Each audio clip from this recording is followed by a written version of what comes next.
말씀 나누고자 합니다. 개통이 없는 수많은 메뉴를 유리창에 써붙인 집은 잘하는 집이 아니다. 음식을 잘하는 집은 자신 있는 메뉴 두어 개로 중심을 잡고 거기에 딸린 반찬들을 준비한다. 라면의 개통 안에서도 수많은 변화가 있고 김밥의 영역 안에서도 다양성이 있는데 너무 잡스러우면 대개 맛이 없는 집이다. 칼의 노래로 유명한 김은이라는 소설가의 산문집이죠. 라면을 끓이며의 한 부분인데요. 음식을 잘하는 식당의 특징은 두어 개의 메뉴로 중심을 잡는다라고 이렇게 말합니다. 그의 이 식견을 통해서 진리의 집인 교회는 과연 무엇으로 그 중심을 잡아야 하는지 생각해 보게 됩니다. 세상의 식당들이야 몸의 생명, 건강, 또 혀의 미각이라고 하죠. 즐거움을 단순히 제공하는 그런 음식들이지만 하나님의 집인 교회는 인생들의 영혼 그리고 그들의 내세에 제공되는 신령한 음식, 곧 하나님의 말씀으로 충만해야 할 줄 믿습니다.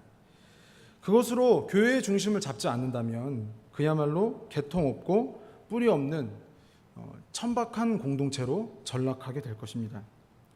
디모데전서 3장 15절에 보면 바울이 그 부분을 이렇게 주제하고 있는데요. 한번 같이 한번 읽어보실까요? 디모데전서 3장 15절. 네, 시작.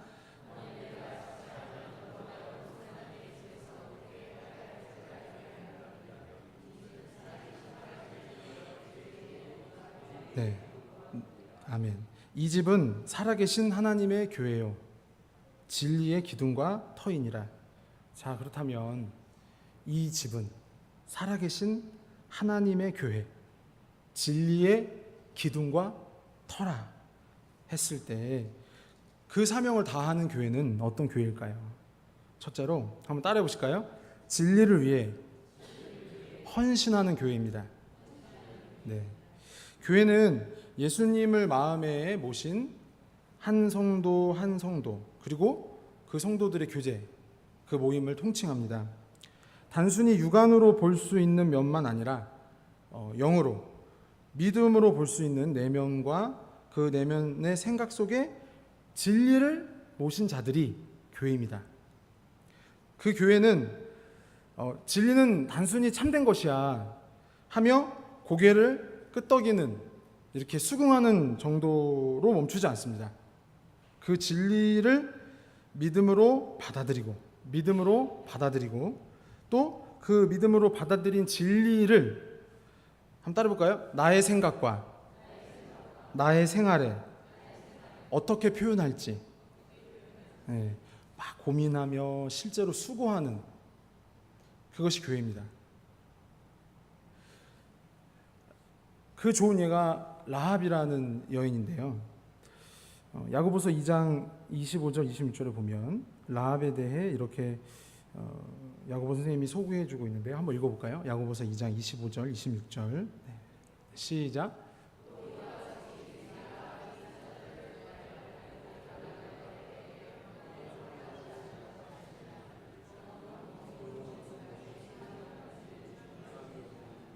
네, 26절에 영혼 없는 몸이 죽은 것 같이 행함이 없는 믿음은 죽은 것이니라 이렇게 말씀하세요. 출애굽한 이스라엘 백성이 가나안 땅에 다가왔을 때 처음에 대적한 성은 여리고입니다. 그 약속의 땅에 들어가려 할 때 처음 대적한 성은 여리고입니다. 근데 그 성에 라합이란 여인이 살고 있었어요. 다가오는 이스라엘 백성들 앞에서 그 여인은 선택을 해야 했습니다. 이 여리고 성의 사람으로 남을 것인가? 아니면 저 이스라엘 사람들 편에 설 것인가? 다시요. 이 여리고 성의 사람으로 남을 것인가? 아니면 저 다가오는 이스라엘 백성들 편에 설 것인가?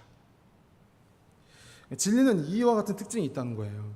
진리는 하나님의 말씀이 내게 다가오면 그 말씀은 이렇게 질문합니다. 여전히 진리를 외면하거나 거절하여 멸망으로 향할 것인가? 아니면 그 진리를 받아들여, 믿음으로 받아들여 영생을 누릴 것인가? 하나님의 모든 말씀은 그렇게 교회 가운데 역사하십니다. 이게 진리의 특징이에요. 살아있거든요, 진리는. 라합의 집에 찾아온 두 정탐꾼을 생각해 봅시다. 그들이 여리고에 많은 집 중에, 여리고에 뭐 라합 집만 있었겠어요? 많은 집이 있었을 거잖아요. 근데 라합의 집에 간 것이 그게 우연이겠어요? 하나님의 구원의 계획 속에 일어난 일인 줄 믿습니다. 또 그 오묘한 구원의 손길 중에 라합의 마음이 움직인 게 어떤 이유겠어요? 라합의 마음이 움직인 게 그 정탐꾼들 앞에서 그들이 전하는 진리, 그들이 증언하는 하나님의 일, 그 라합의 귀에 들려진 말씀이 라합의 마음에, 내면에 지각 변동을 일으킨 거예요. 라합의 혼과 영과 관절과 골수를 찔러 쪼갠 거예요. 그게 진리예요. 만약 이 진리를 거절하면, 이 하나님의 일을 거절하면 여리고가 무너질 때 나도 무너지겠구나. 그것을 본 거예요. 그것을 보게 하신 거예요. 하나님의 구원의 계획 속에. 교회는요, 이렇게 진리 앞에 결단하고 헌신해야 할 줄 믿습니다. 자, 여호수아 2장 9절에서 11절 말씀을 보면 라합의 이 두 사자를 만난 하나님의 일을 들은 라합이 이런 고백을 해요. 한번 같이 읽어볼까요? 다소 길긴 하지만 한번 같이 읽어보죠. 여호수아 2장 9절에서 11절 시작.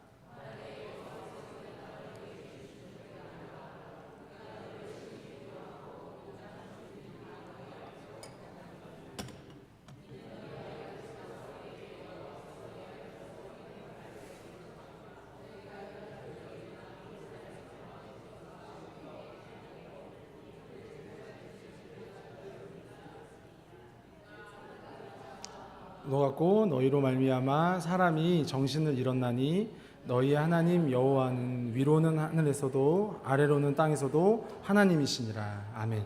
네. 그것을 사실은 그 고백 속에서 그 진리가 그 여인의 마음에 어떠한 변화를 줬는지 이 고백을 통해 또 확인할 수 있게 된 거죠. 이 고백에서 두 정탐꾼이 전하는 하나님을 두려워했어요. 그 여인은 그 하나님의 일을 떨림으로 받았어요. 여러분, 하나님의 일을, 하나님의 말씀을 받을 때 두렵고 떨림으로 받으시길 바랍니다. 그러니까 오늘날 이제 한국 교회에 대한 이제 저도 아직은 미국한 사역자지만 막 고민하고 기도할 때 안타까운 모습 중에 하나가 뭐냐면 강단에서 말씀을 전하는 사람들이 자꾸 이렇게 두렵고 떨리는 대언의 자리인데, 여호와의 말씀을 대언하는 자리인데 이렇게 뭔가 이렇게 뭐 그냥 재밌는 자리, 그냥 이렇게 웃음을 선사하는 시간 같은, 그러니까 너무 안타깝더라고요. 그런 모습을 볼 때.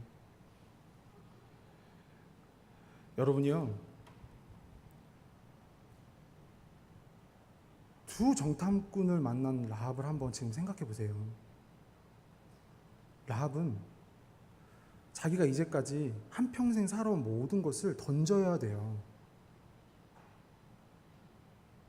자기가 어떻게 살아왔고 어떻게 지내왔고 무엇을 쌓아왔든지 지금 그 두 정탐꾼 앞에 하나님의 일을 증언하는 그 두 사람의 이 일을 통해 그것을 던져야 한다라는 도전을 받은 거예요. 사인을 들은 거예요.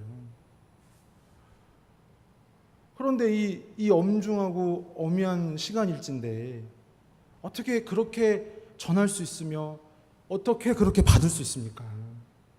그럴 수 없는 줄 믿습니다.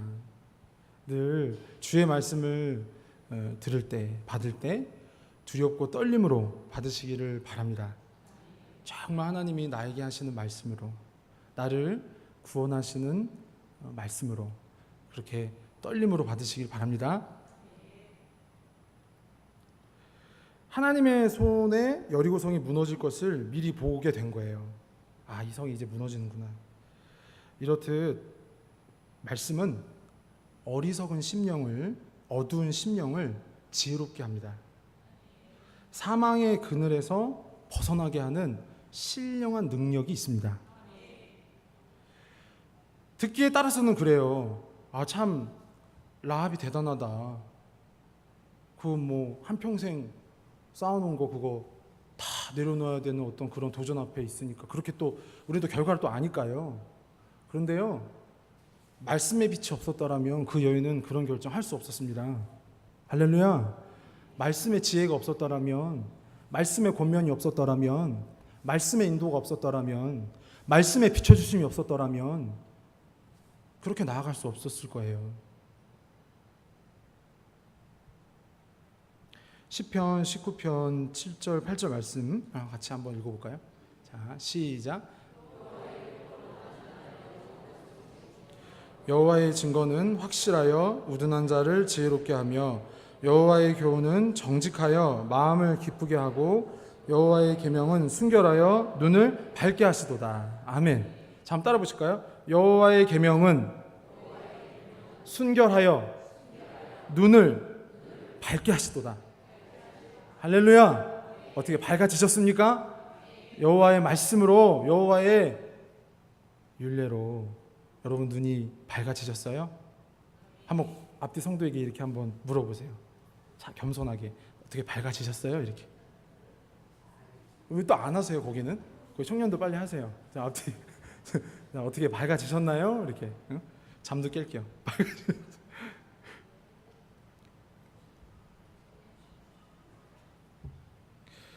이게 참 놀라운 은혜입니다. 여호와의 계명은요, 우리의 어두운 마음을요, 어두운 눈을, 우리의 식견을 밝혀주는 거예요. 그게 그러니까 무슨 얘기냐면, 그냥 그렇게 그런 어떤 도전이나 그런 변화에 대한 것에서 그냥 변동 없이 그냥 눌러 앉을 수밖에 없는 게 우리라는 거죠. 애써 안 들은 척하는 게 우리라는 거죠. 그런 일은 일어나지 않을 거라고 그냥 단정짓고 왜곡해버리는 게 우리라는 거죠. 우리의 어둠이라는 거죠.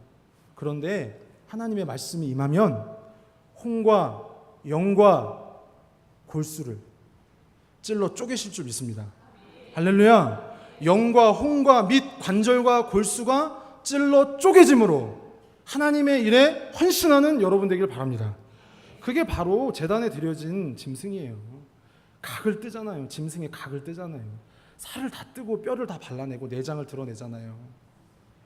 여러분이요, 은혜 생활 뒤집어져야 합니다. 안 뒤집어지면 은혜 생활 못합니다. 내가 하고자 하는 대로, 내가 그냥 듣고 싶은 대로, 그게 신앙생활인 줄 알아요.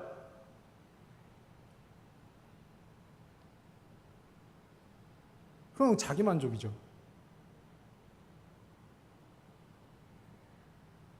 영원 전부터 영원까지 살아계신 하나님, 그리고 우리를 구원하시기 위해 그 아들을 보내주신 하나님, 그의 말씀으로, 그 생명의 말씀으로 우리를 라합을 건져주신 것처럼 우리를 건져주실 줄 믿습니다. 기대합니다. 그 여리고 민족, 가나안 민족의 특징이 뭐였겠어요? 육체, 정욕, 하나님이 아닌 것, 우상의 습관, 그런 악하고 험한 것에 사로잡혀 있었죠. 진리의 빛이 비추어 그녀는 그 모든 저주의 사슬을 벗어버리게 됩니다. 진리를 위해 헌신하는 자리로 나아가게 됩니다. 나를 겸손하게 진리 앞에 드리면, 그러니까 진리 앞에 드린다는 건 뭐냐면요, 하나님, 나의 어두운 눈을 밝혀주세요. 그러면 언제나 그는 변함없이 나의 어리석은 생각을 고쳐주실 줄 믿습니다. 욥기 6장 29절에 보면 이런 말씀을 하세요. 한번 읽어볼까요? 욥기 6장 29절 시작.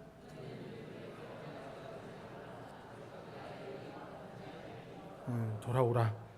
나의 의가 건재하니 돌아오라.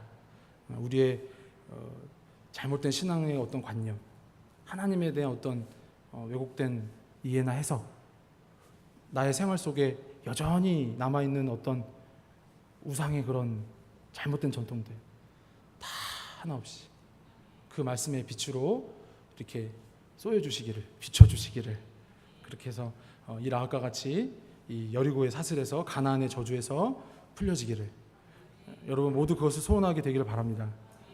둘째로 한번 따라 보실까요? 진리를 힘써 전하는 교회입니다. 윌로크릭 교회에 있었던 일입니다. 어떤 부인이 불신자 남편을 간신히 설득해서 교회에 데리고 왔어요. 남편은 그날 억지로 예배를 드리고 집에 돌아왔습니다. 부인이 다음 주에 또 교회 갑시다 했더니 남편은 교회에 가지 않을 핑계를 막 대기 시작해요. 처음에는 교회 화장실이 더럽다고 교회 안 가겠대요. 그래서요, 그 부인이 어떻게 한 줄 아세요? 교회 화장실을요 1층부터 깨끗하게 청소했대요. 그 다음에 또 남편이 뭐라고 핑계대냐면 교회 쓰레기가 많아서 안 가겠대요. 그래서 이 부인이 어떻게 한 줄 아세요? 교회 구석구석 깨끗이 청소했대요.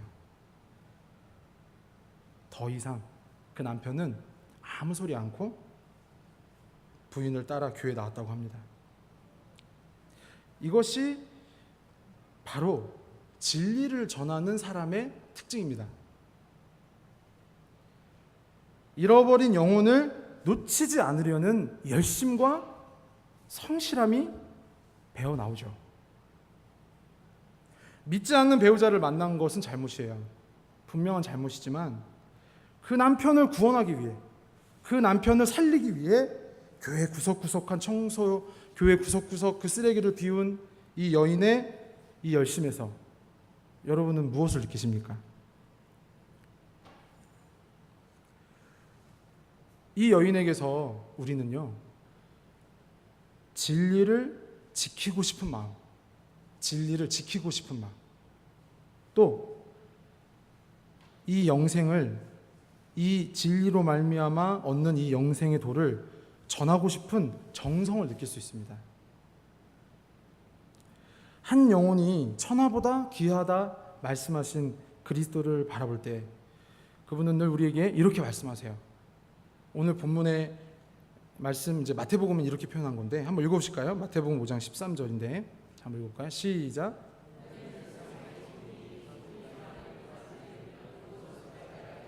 후에는 아무 쓸데없어 다만 밖에 버려져 사람에게 밟힐 뿐이니라. 여러분이요, 진리의 맛을, 영혼을 사랑하는 그 중심을 잃지 않길 바랍니다. 여러분, 예수님을 믿으면 믿을수록 예수님을 닮아가야 되잖아요. 근데 예수님을 닮아가는, 진리를 전하는 가장 도드라지는 특징이 뭐냐면 그 구원하는 일, 하나님의 일을 위해 자기를 드리는 거예요. 자기 어떤 것이라도 아까워하지 않고 드릴 줄 아는 거예요. 그게 진리를 경험한 사람, 진리를 따라 사는 사람의 특징입니다. 그 남편을 전도하기 위한 한 여인의 정성스러운 모습에서 우리가 단순히 그것은 그 남편을 사랑해서만이 아니란 걸 알잖아요. 단순히 그 남편에 대한 어떤 애정이나 어떤 인정 때문에 그런 게 아니란 걸 알잖아요. 뭐죠? 그 영혼을 사랑하는 그리스도의 마음이 그 부인의 마음에, 그 여인의 마음에 충만했던 거죠. 그러니까 뭐예요? 땀을 흘리고, 생각해보세요. 이 더운 날 교회 이렇게 막 청소하고 만약에 막 쓰레기 비운다고 해서 생각을 해보세요. 지금 이렇게 예배당에 앉아있고 예배당에 올라오는 것도 더운데 막 땀에 막 젖는데, 근데 그런 그 여인의 그 헌신을 통해서 우리는요, 아하, 그렇구나, 진리를 믿는다는 건 말뿐이 아니구나, 정말 하나님의 일을 위해, 하나님이 원하시는 그 일을 위해 나를 드리는 거구나. 그러한 여러분 되기를 바랍니다. 인륜이 무너지고 또 공의가 무시되고 있는 오늘의 현실, 사람과 사람 사이에 기본적인 도덕이나 예절이 붕괴되고 있는 끔찍한 이러한 이 상황에서 우리는 뭘 붙잡아야 될까요? 세상처럼 다양한 교양 강좌를 열면 될까요? 막 이렇게 심리치료하면 될까요? 혹은 법칙과 규율과 제도를 엄격하게 하고 개선하면 될까요? 그런 변화 돼요, 사람들이?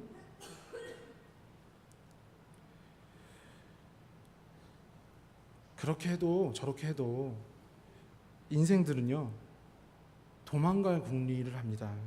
또 자신이 이러한 불법한, 이러한 연약한 모습을 가질 수밖에 없는 타협하는 구실들을 찾아내기에 급급해요.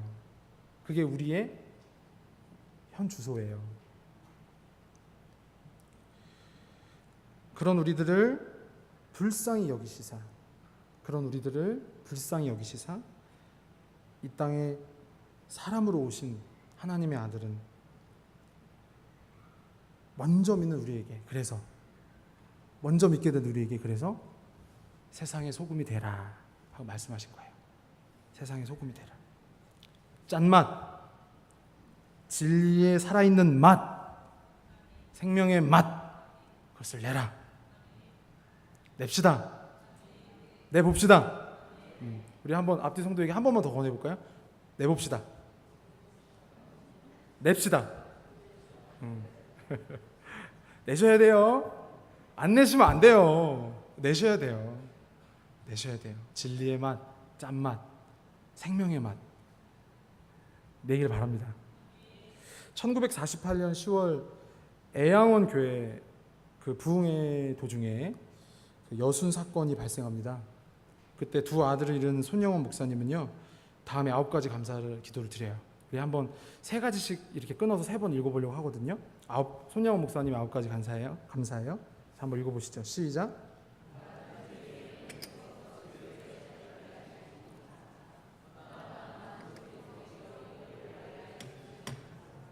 삼남 삼녀 중에서 가장 귀여운 맏아들과 둘째 아들을 바치게 하시니 감사.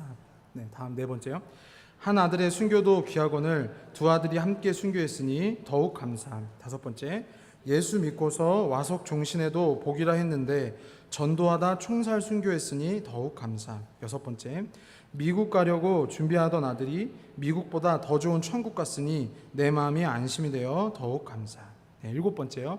내 아들 죽인 원수를 회개시켜 아들을 삼고자 하는 사랑의 마음 주신 하나님께 감사. 8번째. 내 아들의 순교의 열매로서 무수한 천국의 열매가 생길 것을 믿으면서 감사. 9번째. 역경 속에서 하나님의 사랑을 깨닫게 하시고 이길 수 있는 믿음을 주신 하나님께 감사. 진리를 지키는 것과 진리를 전하는 것은요, 이러한 희생과 헌신과 감사가 충만한 것입니다.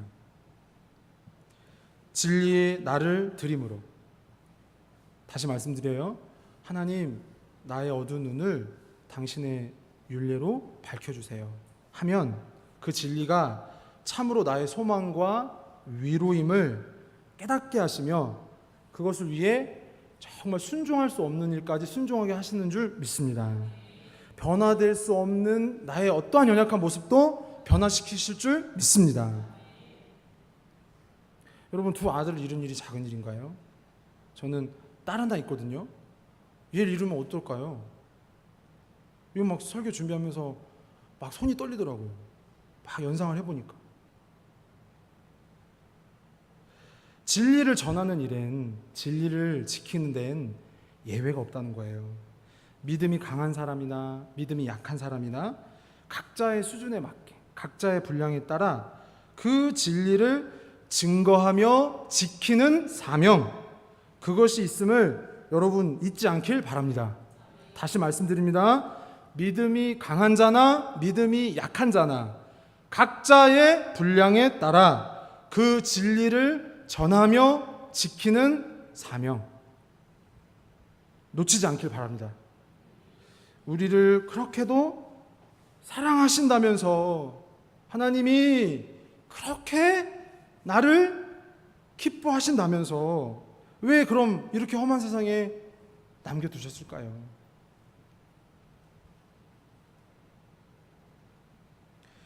아직 이 구원의 복된 소식을 듣지 못한 자들이 있기 때문이죠. 진리를, 전도를 이렇게 해야 된다, 전할 때 이렇게 해야 된다, 저렇게 해야 한다, 그러한 방법을 연구하기 이전에 그러한 수고가 무용하다는 뜻이 아니라 먼저 이 영혼을 구원하는 일이, 진리를 전하는 일이, 진리를 지키는 삶을 버텨내는 것이 얼마나 중요한 일인지를 먼저 묵상하는 여러분이 되길 바랍니다. 할렐루야.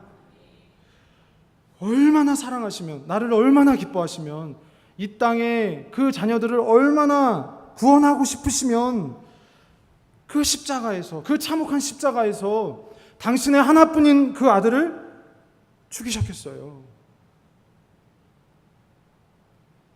이 은혜를 의지하면, 이 말씀의 빛을 받으면 못할 순종이 없을 줄 믿습니다. 자꾸 주저하는 게 왜 그러겠어요?